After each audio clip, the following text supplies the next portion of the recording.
bin Laden has recruited. According to a source familiar with the bin Laden organization, men returning from Afghanistan who had trained with bin Laden arrived in Saudi Arabia in recent weeks and were talking about some kind of big operation that was imminent.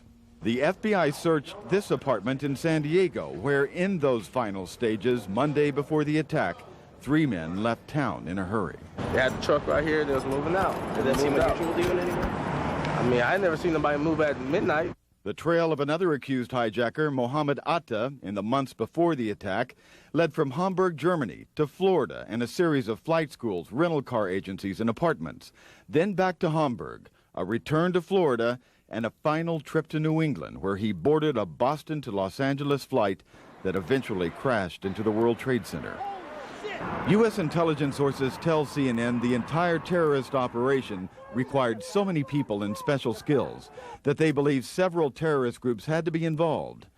Egyptian Islamic Jihad, led by this man, Ayman Zawahiri, a close bin Laden associate, is one of the groups getting close scrutiny by U.S. analysts. They were photographed together about 3 years ago in Afghanistan. A second man who has not been seen in more than 20 years is also being scrutinized. Imad Mughniya, who is suspected by U.S. officials of masterminding a string of terrorism attacks against Americans, including the 1983 suicide bombing of the U.S. Marine barracks in Beirut that killed 241, has had numerous contacts with bin Laden since 1994, including face-to-face contact in the Sudan at an Islamic conference. This, according to Western and Mideast intelligence sources. A founding member of Lebanese Hezbollah, Mughniya is believed living in Iran. U.S. officials remain convinced that bin Laden was behind Tuesday's attack, but believe the day's mega-terrorism marked the debut of a new, larger, and more dangerous organization, a group with many heads and many faces. Mike Betcher, CNN, Atlanta. A new day is breaking in New York, and more streets of Lower Manhattan will reopen in the coming hours at the site of the World Trade Center. Rescue operations still underway. Garrick Utley's been updating us from New York. Let's join him again now. Garrick. Yes, Zane, it's interesting to hear this term rescue efforts operations. It's exactly what they are, of course, but the fact is, as you pointed out a moment ago, is that no one's being rescued. No survivors have been found in the last couple of days, and there's no assurance that they will be found, although hope is still there. On Friday, there's a lot of activity continued, as you can see there at the site. There are also some inspections and visits there. Some federal officials from the Federal Emergency Management Agency went to the site to tour, and of course what they've been seeing there, well dressed as you can see from top to bottom, and you can also see how it's gotten cooler there, in fact even chilly. What they are finding, of course, is what everybody else has been working with, not only this horrendous pile of rubble, but the result of 7 buildings destroyed totally or partly, not just the 2 towers, but 7 buildings totally or partly destroyed, several others damaged. 15 million square feet of office space has been destroyed. Also, we have some new film, or videotape, I should say, amateur videotape of the disaster scene there. This was taken at the end of the week, and you just look and it tells its own story. First along the waterfront there, along the dock area, and there you see some strollers. Obviously, mothers or parents were out with their tiny children. They grabbed the children because it was faster to run than to, with a child in the arms, than with the strollers there. This is sort of a small park near the World Trade Centers. And as we go along the walkway there, very often where yachts and other boats are tied up, we see some of the rescue workers taking a brief break. And right there you start to see the destruction and the rubble. And it's going to be there for a long time to come.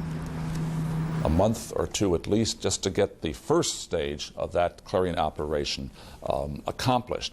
But let's check in right now with Alessio Vinci, who is our correspondent on the scene, to get the latest as the Saturday morning breaks here in New York. Alessio. Good morning, Garrick. Well, we are well into the 3rd day of this operation, or as you mentioned, rescue operation, without anybody being rescued. Hundreds of rescue workers continue in their effort around the clock in trying to dig somebody out of that big pile of rubble. It seems to me that looking at these people working so hard, they must have only one goal in their mind, and that is to find somebody somewhere underneath that big pile of rubble alive. They are very determined. They know that the chances to find somebody alive are growing dim as the day and the time goes by, but they also know that there are a lot of mothers, husbands, and family members who have not lost hope and who are counting on them. They know that America is watching them, and indeed the whole world is watching them, and certainly as they continue in their digging operation, they certainly are focused very much in trying to find somebody alive underneath there. 4 days after the two towers collapsed and more other buildings around it, as you mentioned, there is still a tall white cloud of smoke coming out of the debris. The iron is still smoldering, firemen still trying to put out some of the small fires perhaps underneath, and the rescue workers know that there are still 4,700 people missing, and that they know that if they continue to dig, perhaps somebody will come out of there alive. This is what the rescue operations want as much as the family members. But despite the intense and relentless rescue operation, so far only 185 bodies have been recovered, the rest mostly body parts. The final number of victims, however, is expected to climb in the high thousands, perhaps several thousands, as much as 5,000, some people said. The deadliest terrorist attack that I think in history has happened. Rescue workers have been using a mix of heavy equipment like two large cranes to lift the large block of concrete, but at times also been using their hands in trying to remove slowly some of the debris, perhaps in fear of damaging a dead body. More than 13,000 tons of debris has so far been removed. They've been taken to Staten Island. There the FBI is sifting through it in search of clues, in search of any evidence, and perhaps they can give us more about who exactly those hijackers were. Back to you, Garrick. Thank you very much, Alessio. Well, if this week has been traumatic for those living in the United States, particularly in New York City, it's been doubly so for one specific group. Those are Muslims in the United States. They're not a small group, spread across the entire nation, some native-born here in the United States, some who have immigrated from other lands. They, of course, fear that they will be held responsible, at least for in the eyes of many Americans, for what happened at the World Trade Center at the Pentagon. Held responsible not directly, of course, but perhaps through association. They see troubled times ahead. Richard Blystone visited a mosque in Brooklyn. A community rich in immigrants, sharing the time-honored aim of making it in America. Still on good terms with their old cultures. Still strong in their faith, Islam. Atlantic Avenue, they proudly say, is the oldest Arab community in New York, and as stunned as anyone by Tuesday's carnage. It's shocking, it's horrible, you feel very bad, you know. What's different here is fear of taking the blame. All Arab American and Muslims in this country that resides and live and make their living in this country are as good as American as anyone else that came from all over the world, and they love the American flag just like anyone else, and they have nothing to do against this country, and this is one of the reasons we are living in this country. Nonetheless, Atlantic Avenue today is keeping a low profile, lest the rash of slurs and slights and insults get more serious.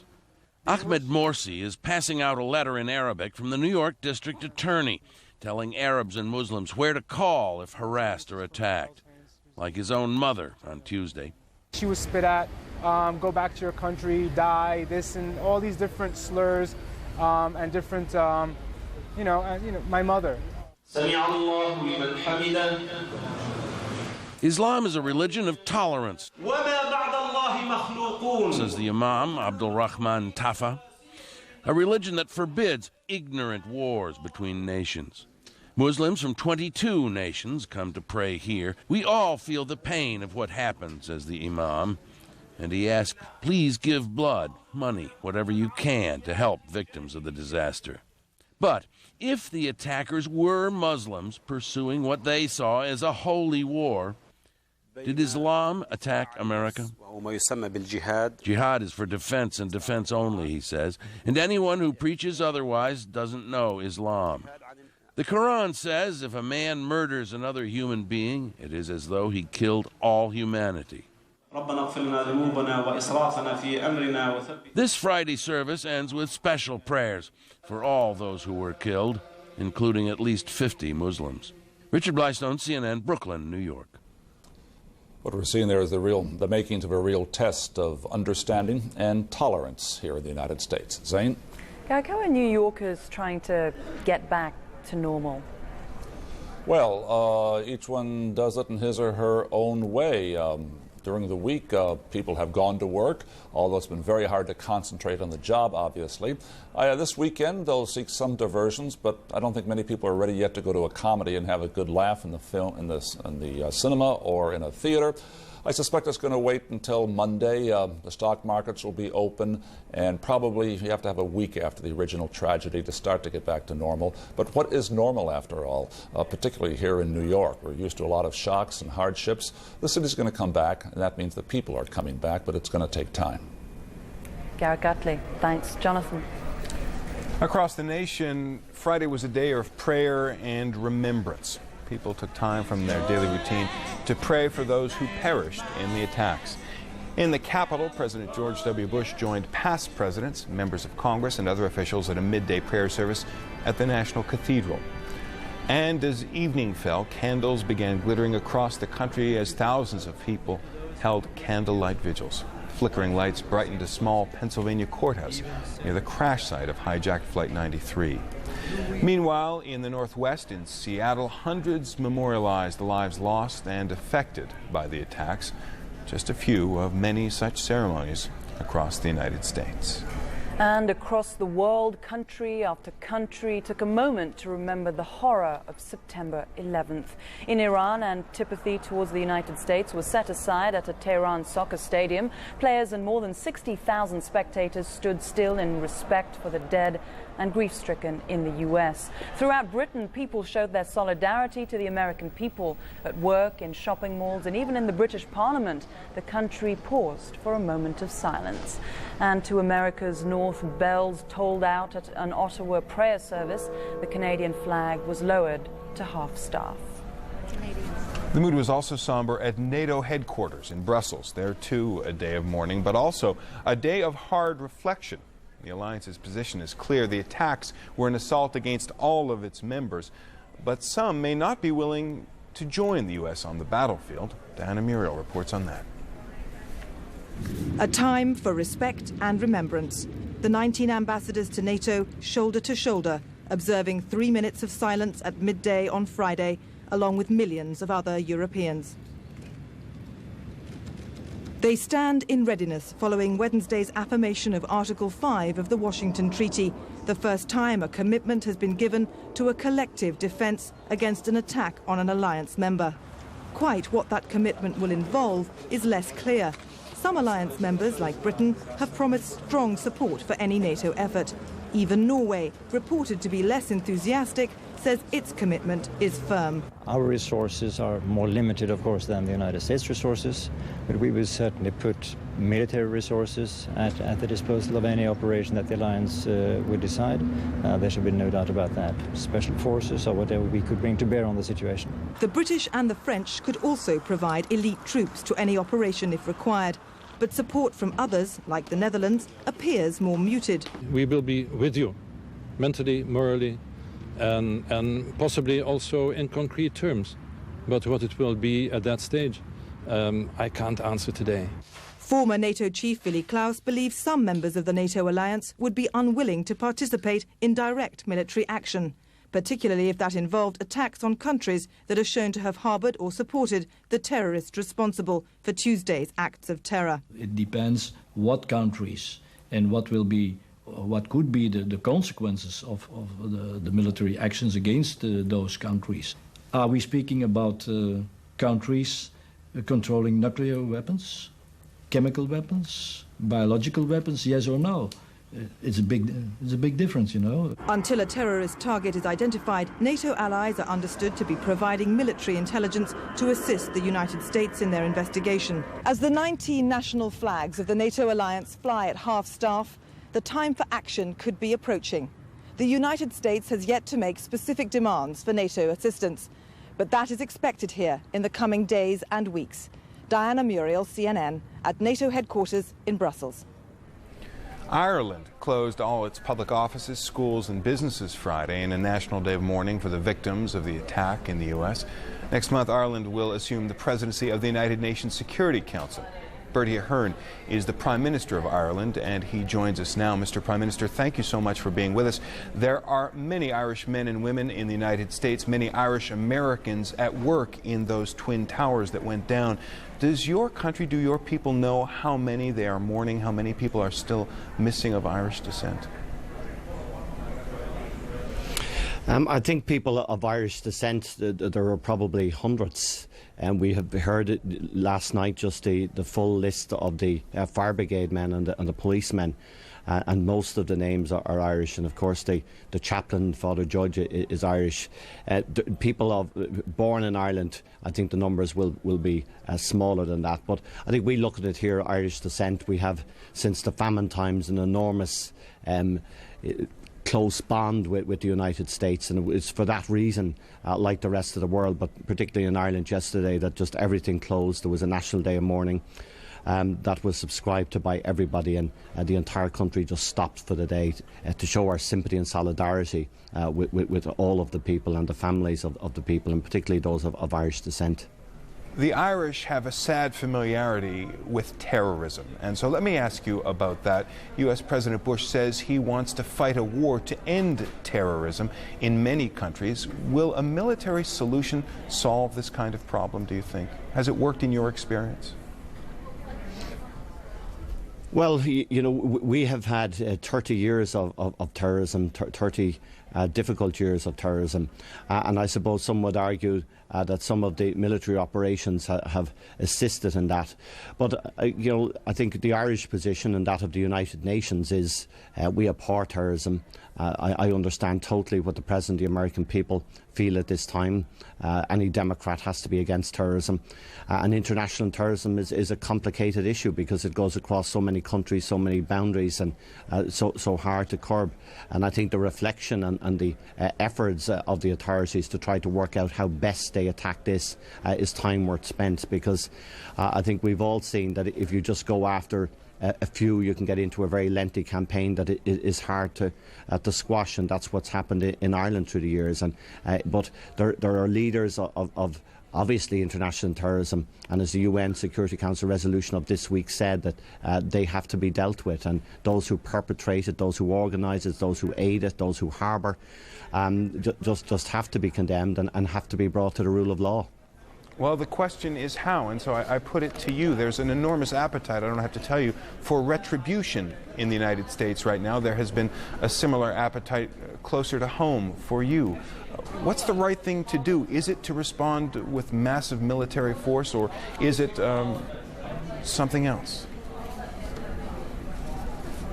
Well, I think massive military force, if you know where your target is and if you know who you're trying to apprehend. I think the laws of anti-terrorism and the conventions of EU or the UN laws of anti-terrorism are there. But if I understand what the President was saying last night, what he said in a number of statements over the last few days, is that they must, with the 4,000 or 5,000 officers he's now engaged in trying to find out precisely who's behind this, where they are and how they can apprehend them, that is where the targets are.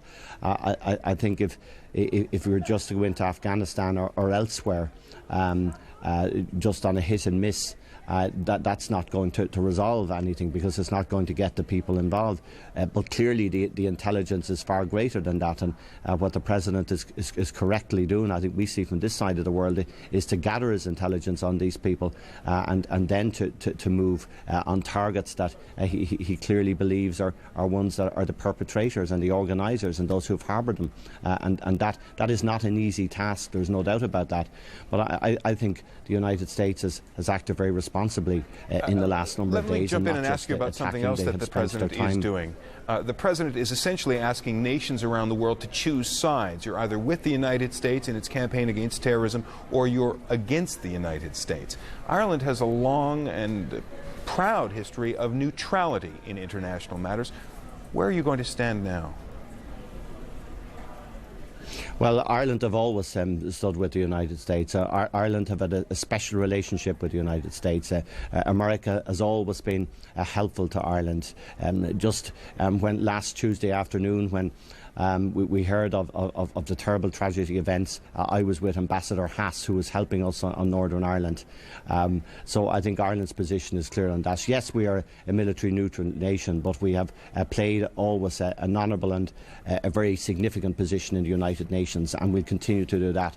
And as you said at the outset, we will be taking over the presidency on the 1st of October on this two-year term that we have, and we look forward to playing a supportive role to the United Nations, honouring the UN conventions and honouring the strong anti-terrorism conventions that have been signed, particularly 1269 of October 1999, which is extremely strong on anti-terrorist activities. The United Nations is an institution devoted to diplomacy, devoted to dialogue and negotiation.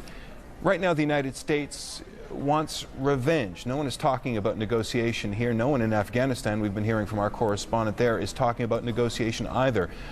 Ireland is taking on a new and important role in the UN very shortly. Is negotiation necessary now, or is the time, as the United States seems to feel, for action? Well, it would seem bin Laden and others will not be much into negotiation, and never were. And obviously, if the President and his assessment of those of his advisers are that these are the perpetrators, these are the organisers, the UN resolution of this week is very clear on that matter, and I'm sure that that is what the United Nations is going to follow, with the support, I think, of the democratic world, and hopefully the decisions to be taken, and they are enormous decisions. But what has happened has been an attack on human dignity. It's been an attack on the civilization of the world. It's been an attack on all those people who believe in peace and justice, and obviously the United States and I think everybody else will understand the actions that have to be taken. One last question for you, sir. You know better than anyone about what happens when a fight against terrorism doesn't succeed. Is it the right time to sound a note of caution? Should the United States be warned by you and other leaders that things could go very much worse, perhaps, if they aren't successful? Well, as I understand, what the President has done is not to rush to reflect, and as he said, this is not going to be short, this is going to be long term. And I think, as we all know, and we know in Ireland, that terrorist acts can go on for a considerable amount of time. If you're trying to chase the leaders who hide in caves and hide in mountains, it's very hard to thwart their full efforts. But that does not mean that you do nothing. And clearly action has to be taken. But I think the President and his advisers must carefully calculate how they can, it's very hard to eliminate it totally, but how they can go a long way towards dealing with these terrible murderers. Prime Minister Bertie Ahern of Ireland, thank you so much for speaking with us. Thank you very much. Well, India's leader is also extending support to the United States. Prime Minister Atal Bihari Vajpayee offered condolences to the victims of Tuesday's attack and made this prediction. As you know, terrorists have struck yet another blow at the United States of America, at humanity, at the civilized way of life. But I have not the slightest doubt about the eventual outcome. Democracies, open, free and plural societies shall prevail. Our prayers rise for those who have been killed. Our hearts go out to those who have lost their loved ones. Every Indian feels for them. Mr. Vajpayee addressed his country on Friday, a day after India decided to allow U.S. military forces to use its facilities if needed. Among the many countries holding memorial services for the victims is South Africa. It lost at least 9 of its citizens in the tragedy. Here's our bureau chief in Johannesburg, Charlene Hunter-Gold. A somber service, no singing. Highly unusual in a country where singing is a staple of any gathering. But on this day, only words, sad words, from Christians. Our humanity lies in dust and ashes around us. Words of reconciliation from Muslims. He who forgives and makes reconciliation, his reward is due from the Almighty. Words of condolence from Christians, Muslims, and Jews. After, words from the worried. I am a Christian woman married to a Muslim husband, and the need for the world to unite is for me the most important thing right now. This could lead to war, intolerance of each other. It could destroy families. It could destroy nations. I do feel that might spread to the whole world, the evil that is taking place.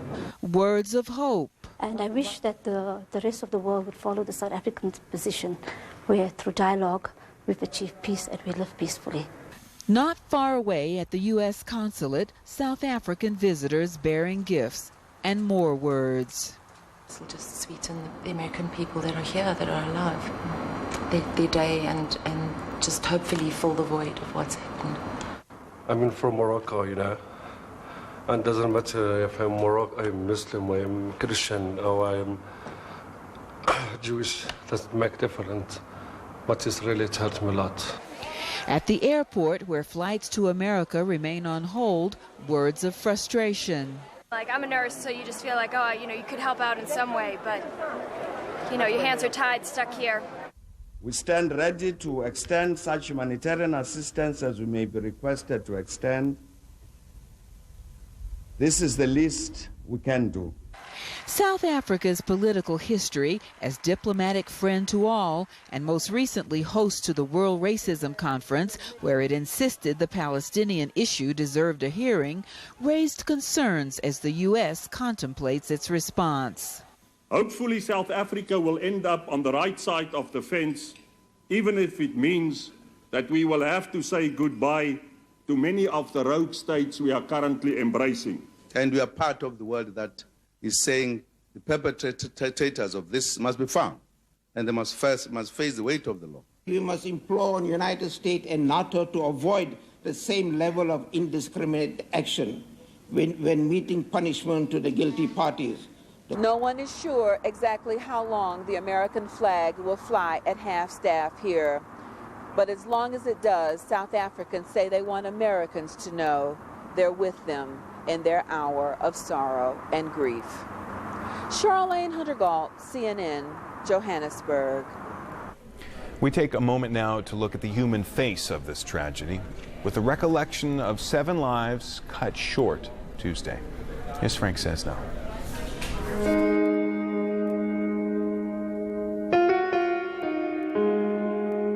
Lost on United Flight 175 from Boston, headed to Los Angeles. Ace Bailey, a Stanley Cup champion, the director of pro scouting for the LA Kings. It would have been his 32nd season working in the NHL. Mark Bavis was flying with him, a young Kings scout who played hockey for Boston University, where his twin brother is now assistant coach. Lisa Frost was a star student, graduating first in her class from Boston University this year. She was headed to see her parents, Tom and Melanie, and getting ready to start a new job next week in San Francisco. Sean Nasani and his girlfriend, Lynn Goodchild, took off for a vacation in Hawaii. They were active and athletic. He, especially, loved to run and ski. Ronald Gamboa managed a Gap store in Santa Monica. He and his longtime partner, Daniel Brandhorst, were headed back to California. With them, the son they had adopted together, David Brandhorst. United Airlines 175 crashed into the World Trade Center on September 11, 2001 at 9:03 a.m. Eastern Time. We want to update you now on some late developments as we look at pictures of the search and rescue effort in New York. 2 men taken from an Amtrak train Wednesday in Fort Worth, Texas, were flown to New York last night for questioning. They're believed to have important information about the terrorist network behind Tuesday's attacks. In his visit to New York, President George W. Bush told firefighters and rescuers that he's determined to eradicate terrorism.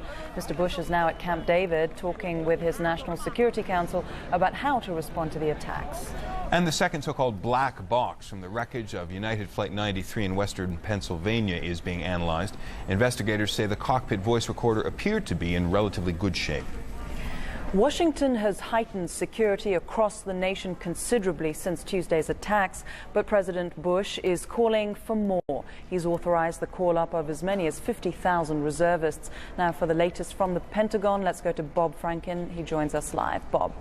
That was the request seen from his Defense Secretary Donald Rumsfeld, and was approved quickly. The President authorizing 50,000 reservists to be mobilized. Of that number, about 35,000 are planned immediately, most of them in support functions. Homeland Defense is how it was put in the statement that came from the Pentagon. The Army, Navy, Air Force, Coast Guard, etc., Marines are all determining exactly which units they're going to need, so it could take several days before the actual call-ups begin. That is what is going on inside the Pentagon. Outside the Pentagon, of course, is the continuing effort to try and repair the massive damage from Tuesday's collision between that American Airlines 757 and the wall of the Pentagon, which of course has been burned into our minds as an image of that horrible day. The searches continue for any possible survivors, although officials will privately admit that is a futile search. They're also continuing to try and shore up the part that collapsed, the actual wall that collapsed. The more successful they are in doing that, the more successful they are in entering some areas that are just completely blocked off because of prohibitive rubble. The fact that we're inside this building is remarkable if you look back, of course, at the beginning on Tuesday and for a day or so afterwards. It was not that easy to operate from here. You can still smell the smoke. And an interesting sidelight has emerged from this entire matter on Tuesday. After the first plane hit the World Trade Center, military officials scrambled jets from Massachusetts and New York. The jets were not able to get to the site of the World Trade Center before the second plane hit it. They never got the chance to discuss whether they would have shot down that plane which was carrying passengers. At the same time, with suspicions that another plane was headed for the Washington area, jets were scrambled from Langley Air Force Base in Virginia. They did not arrive quickly enough either. The plane had already collided. Again, no conversation about whether they would have shot that plane down. There have been some people who are now raising questions about the quick response or lack thereof on the part of the military, but it is one of the sidelights in a story that is so bizarre, so tragic, both in New York and here at the Pentagon. Zane? But what kind of concerns are there, or have there been discussed about calling up those reservists? The concerns are not really that much. The United States has about 1,300,000 reservists, an integral part, a seamless part of the military. So many of them were called up during the Persian Gulf War. The normal kinds of concerns you get are the concerns about the personal affairs of the different people who are in the reserves. They are citizen soldiers, they have family lives, that type of thing. So military officials are going to be asking for volunteers first in the units that are affected, and the shortfalls in the volunteers, of course, will have to be made up with people who perhaps will not be too happy to go, even though they realize that way of life is a reality for reservists and members of the National Guard in the United States. Bob Franken reporting to us from the Pentagon. John. Well, as we've been hearing from the Pentagon over the last few hours, armed with broad congressional support to use force, the Bush administration is beefing up the military. President Bush has given the Defense Department the go-ahead to activate up to 50,000 National Guard personnel and reservists. Administration officials say the primary role of the troops to supplement recovery and domestic security efforts. Military planners have identified an initial allotment of 35,500 reservists from the various services. 10,000 of them would come from the Army, 13,000 from the Air Force. The Marines would provide 7,500, the Navy and Coast Guard 3,000 and 2,000 respectively. The congressional resolution authorizes a call-up of 1 million military personnel, and one powerful senator says if that's not enough, bring back the draft. We should not be reluctant to use all of the forces at our command, including our citizen armies and including a draft. So the reserves today, we're going to be called up to 50,000 of them. Those are our citizen soldiers, and the draft, if it's necessary to prevail, I would vote for it, absolutely. This is December 8th, 1941, but this time it's a war against terrorism. But the people here are so determined. We have that absolutely unified determination. So yes, if we need the draft in order to carry out a successful war, I would vote for it. Congress is showing a united front in granting President Bush the authority to retaliate against terrorism. But as Jonathan Karl reports, some lawmakers still have concerns about just how far those powers should go.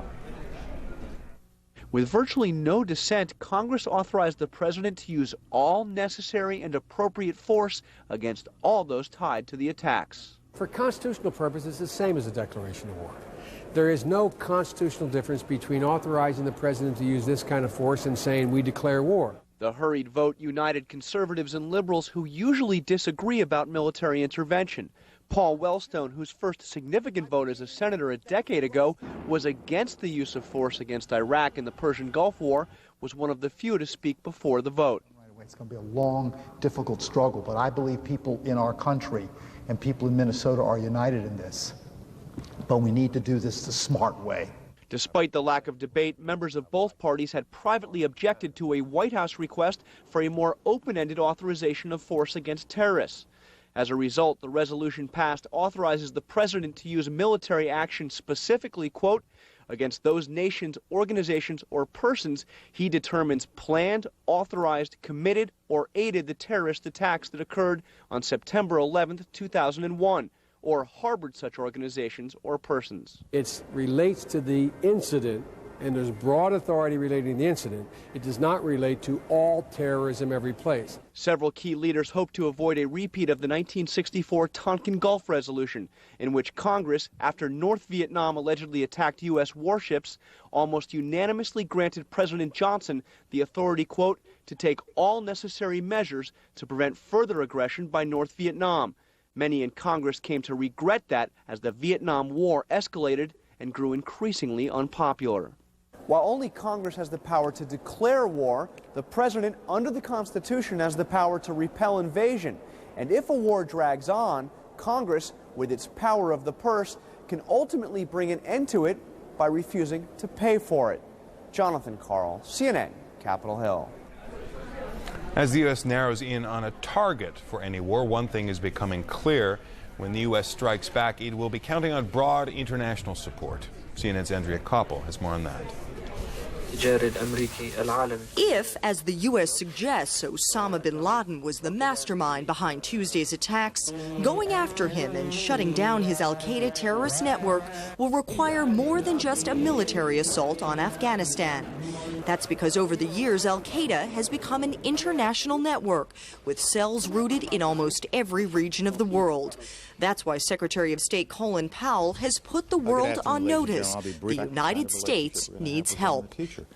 I am not threatening so much as I am saying this has become a new benchmark, a new way of measuring the relationship and what we can do together in the future. Since Tuesday, Powell has had the world on speed dial, in particular reaching out to countries where the U.S. says Islamic militant groups have links to bin Laden's network. Once these people have been trained in Afghanistan, we know that they've gone to Africa, we know that they've gone to Asia, we know that they've gone back to the Middle East, and it's clear now that they've also come to the United States. People like Ahmed Rassam, the man charged with attempting to bomb the United States over the millennium. He's a member of Algeria's armed Islamic group, but was trained by bin Laden. So were members of Pakistan's Harak-ul-Mujahideen group, which hijacked an Indian jetliner to Afghanistan in December 1999. On Friday, Pakistan's president informed the U.S. his country is prepared to take specific steps to help the U.S. wage its campaign against bin Laden. And in the Arab world, Powell has asked countries like Saudi Arabia to cut off the flow of money and resources to bin Laden. For Secretary Powell, who led Allied troops to victory in the Gulf War, this war against terrorists will be fought on an entirely different battlefield. And so you have to design a campaign plan that goes after that kind of enemy. And it isn't always blunt force military, although that is certainly an option. But diplomatic sources say whatever option the U.S. chooses to take, it will need the support of Islamic countries. Such support would send a strong message to bin Laden and his Islamic extremist supporters around the world. They have nowhere to hide. Andrea Koppel, CNN, at the State Department. As Andrea mentioned, Pakistan says it's ready to give some support to the United States as it wages a war against terrorism. CNN's Tom Mintier is monitoring things very closely in the capital, Islamabad, and he joins us now. Tom. Zain, there is a combination meeting right now between the Security Council and the cabinet of the Pakistani president. I managed to speak with Mr. Musharraf as he was going in, and he said they were going to be debating the pros and cons. It's a debate that's been going on now for a couple of hours. It's rather extraordinary, this session that's going on. The last time that these two groups sat down in the same room was just before a summit meeting with India. So it doesn't happen all the time. We were fortunate enough to be inside as it was starting, and the president called on everyone in the room to stop for a moment of silent prayer for those who were killed in the terrorist attacks in Washington and New York.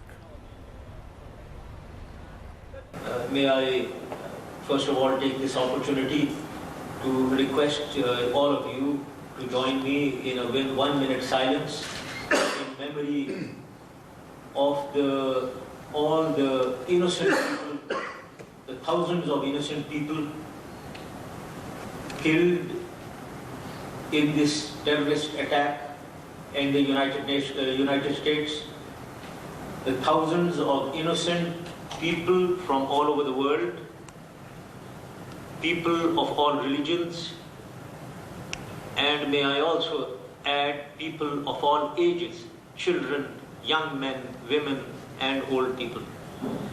Let us all join to observe 1 minute silence in their memory.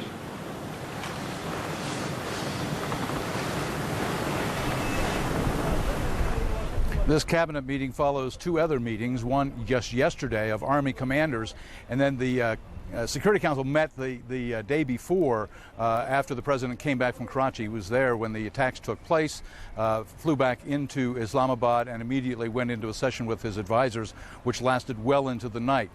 Just a few hours after that, the U.S. ambassador met on at least 2 occasions at the president's house with the president outlining the U.S. position. Now, what's being debated right now inside the cabinet is how to respond, and as that meeting has taken place, there is also a new development from the Taliban. The Taliban issuing a warning that any nation who cooperates with the United States, would side with the United States and go against the Taliban, would face their own problems. Joining us now from Kabul, Afghanistan, is Nick Robertson with more reaction on the Taliban statement. Nick?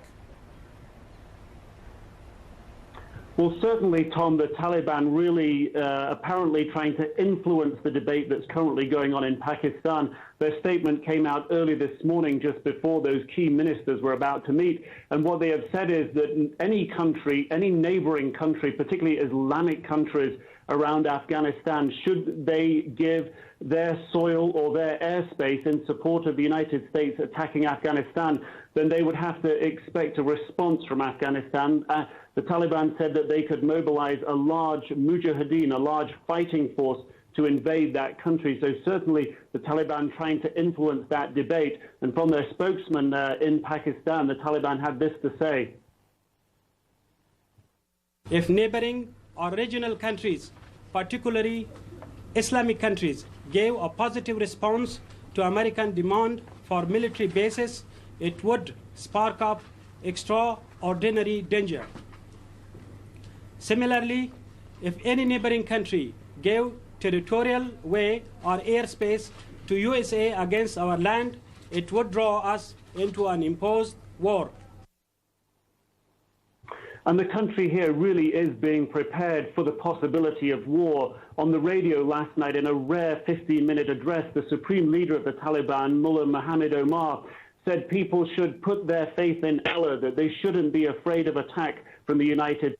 If they put their faith in Allah, they would be okay. He said that in the past, Afghanistan had been attacked by the great empires of the world. He talked about the British attacking some time ago, said that at that time Osama bin Laden wasn't in the country. He talked about the Soviet invasion of the 1980s. Again, he said Osama bin Laden wasn't in the country.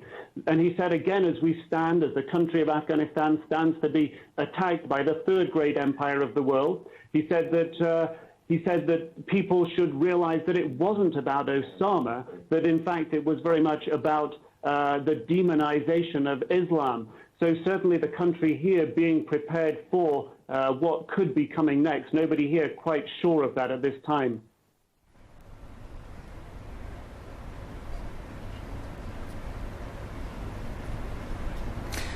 All right, Nick Robertson reporting from Kabul, Afghanistan, and the meeting is still going on. We will bring the results of that cabinet meeting here in Pakistan and the decision they make about providing assistance to the United States as soon as it is over. I'm Tom Intier, CNN, reporting live from Islamabad.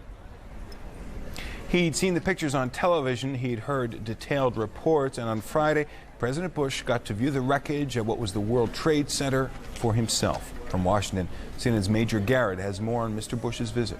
Major? Morning, Jonathan.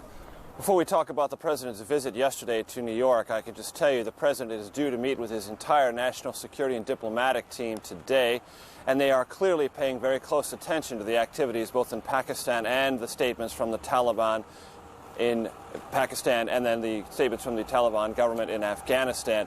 The president and his national security team weighing all options, military and otherwise, and will be meeting throughout the day to weigh those options. As for the president's visit to New York yesterday, he wanted to get to New York just as soon as possible. There's been quite a good deal of security concerns here at the White House. I can tell you the Secret Service was lobbying against this trip, considering it a bit of a risk for the president to go up to New York City. The president pressed ahead. And when he arrived in New York City, he toured the damage at the World Trade Center and then had this to say to the workers he has often described as heroic, who are dealing with a massive recovery effort there. Well, I'm shocked at the size of the devastation. And it's hard to describe what it's like to see the gnarled steel and broken glass and twists the building silhouetted against smoke. I said that this was the first act of war on America in the 21st century, and I was right, particularly having seen the scene. However, out of the rubbles and ash and ugliness, there's a lot of good, starting with the guys from LA that are here. They've come all the way over from California to help brothers and sisters in need. That is that's a symbol of the greatness of the country. This is a country that's coming together. I was also struck by how angry many of the workers were, in spite of the fact that they had worked to exhaustion. Yeah, they're angry. They're angry at the people who did the crime. They're angry at the people who destroyed life. They're angry at people who caused the devastation. And as I said, I heard their anger. America will feel the same way. And our response will be one that is justified. So what's your level of satisfaction with how the investigation is progressing and how the intelligence gathering is going at this point? I am satisfied that America has rallied during this terrible tragedy. I'm satisfied that the compassion of the nation has risen to the surface. I'm satisfied that if in any community, if we asked for help, we would find it. I'm also satisfied that the 4,000 FBI agents are working tirelessly to gather all the evidence that can be gathered, to find those who may still be in our country if they are here. I'm satisfied that our planning for possible future actions is going on course. But most of all, I'm satisfied and I'm pleased to be an American. This is a proud moment for our country. Out of this terrible devastation and ruin, the greatness of America shines forth. And I'm here just to, as best as I possibly can, to thank the American people who are helping here and to give comfort to those who hurt. A lot of the firefighters who we saw had tears in their eyes because they lost loved ones, and their brothers are missing. It's a sad moment to be with them.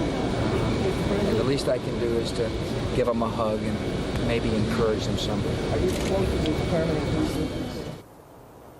The least the president could do, he said, is give a hug or two.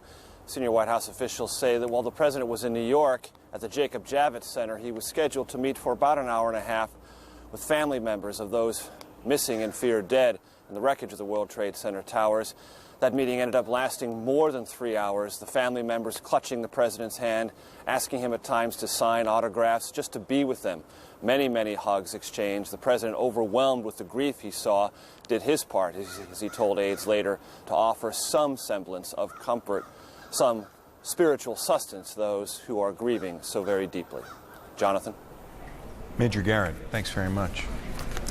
We want to bring you some news not related to the attacks in the U.S. A gunfight broke out overnight between Israeli troops and Palestinians. There are conflicting reports about what happened, though. Palestinian security sources say the Israeli army entered a section of the West Bank under full Palestinian control. It's known as Area A. Palestinians say the troops occupied a checkpoint and used it to shoot from. Israelis confirm there was an exchange of gunfire, but deny an incursion into that Area A. The Palestinian Red Crescent Society says 4 Palestinians were wounded in the fighting. And back to our coverage of America's new war. We've heard the accounts of victims of Tuesday's attacks making phone calls to their loved ones. There were many I love yous, the last thing that people were hearing, and many also called and found answering machines. You can well imagine that families are holding on to those words, reflecting and treasuring what they've heard. Thelma Guterres reports. September 11th, American Airlines Flight 11 crashes into the North Tower. Jill Gartenberg's husband is inside. He called my office. I got to my office probably 2 minutes after he left his first message on my machine saying there was a fire in his building on his floor. He didn't know if he was going to make it. 18 minutes later, United Flight 175 slams into the South Tower. Lori Van Auken's husband, Kenneth, makes a final call home. It was just horrible. It was really just horrible. I could hear the terror in his voice, and he was trying to sound like he was calm for us, but you could hear the chaos in the background and the terror in his voice. I hope I live. Some 30 minutes later, somewhere above the Pentagon on American Airlines Flight 77, Barbara Olson calls her husband Ted and tells him hijackers have taken over. She told me that she had been herded to the back of the plane. She mentioned that they had used knives and box cutters to hijack the plane. I had to tell her about the 2 airplanes that had hit the World Trade Center. Why? I just felt that I had to. On United Flight 93 over Pennsylvania, Thomas Burnett calls his wife. And he said that somebody was already dead, that they had stabbed somebody, and that they were all going to die, and that they were going to try to do something. Mark Bingham calls his mother in the midst of chaos. He said, I just want to let you know that I love you all. There are 3 men on board who have taken over the aircraft, and they say they have a bomb. And at that point, we were cut off. He wasn't able to say anything else. Moments later, the plane went down, and families forever lost their chance to talk with one another. Some family members will take comfort in the fact that they were able to say their goodbyes, that they were able to express certain feelings that they have, such as I love you. Annalisa Van Kirk is a medical social worker who deals with trauma. That they were able to communicate with the people in their lives that were important to them, and that we can take comfort from. One of the last things Melissa Hughes did on September 11th is call her husband Sean. Sean, it's me. I just wanted to let you know I love you, and I'm stuck in this building in New York. A plane hit the building or a bomb went off, we don't know, but there's lots of smoke, and I just wanted you to know that I love you always. Thelma Gutierrez, CNN, Los Angeles. Grief counselors say that everyone mourns in their own way, but what's hardest for those pacing New York's streets is that they're still waiting to find out if they have someone to mourn. It's so fun. I just wanted to walk through that door and make everything go away. We're still hoping. It's getting harder to hope. People are realizing that they may not ever have knowledge of where their loved one is, and I think that's been devastating. We just saw names of, people confirmed safe, and that was it, but his name unfortunately wasn't on it. I haven't lost hope since 9:15 in the morning on Tuesday, and I'm not going to lose hope until I get the call that my brother's dead. I felt relieved because he is not on the list, so therefore there is still a possible chance that he is alive and he is doing at least somewhere in some of the hospital system and unidentified. I think the heavens opened up because they're all in mourning for New York City, for Washington, for everybody that's been struck by this devastation. There are some people who are being very stoic and perfunctorily just going through the process. There are other people who are at very high levels of emotion, who are very grief-stricken and distraught. We're hoping and praying for miracles, but they become very difficult. I think reality's sort of setting in. As the days goes on, you see hope dissipating, and you see people coming to the realization of the magnitude that this event has caused on them and the city and the country.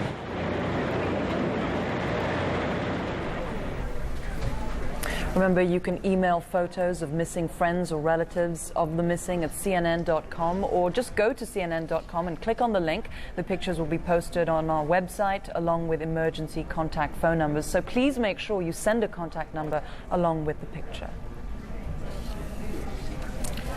Our coverage of America's new war continues into the next hour with more live reports from around the globe, so do stay with CNN. For now, I'm Jonathan Mann. And I'm Zane Verdi. We leave you now with sounds and images from Friday's prayer service at the National Cathedral in Washington.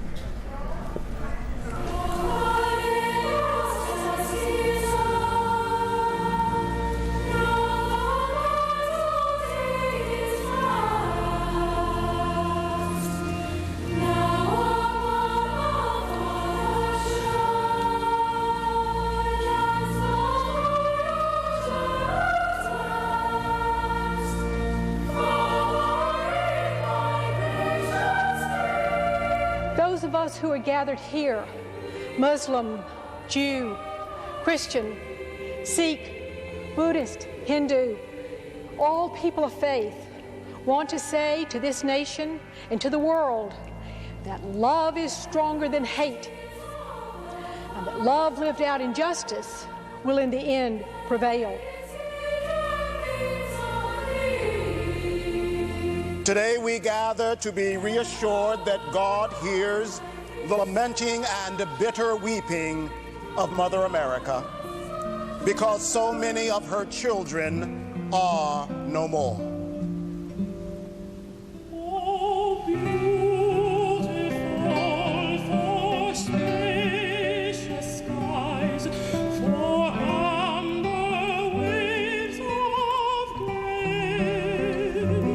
With broken and humble hearts, and with tears in our eyes, we turn to you, our Lord, to give us comfort. Help us in our distress. Keep us together as people of diverse faiths, colors, and races. Keep our country strong for the sake of the good and righteousness. My prayer today is that we will feel the loving arms of God wrapped around us, and will know in our hearts that He will never forsake us as we trust in Him. On this National Day of Prayer and Remembrance, we ask Almighty God to watch over our nation and grant us patience and resolve in all that is to come. As we've been assured, neither death, nor life, nor angels, nor principalities, nor powers, nor things present, nor things to come, nor height, nor depth can separate us from God's love. May He bless the souls of the departed. May He comfort our own. And may He always guide our country. God bless America.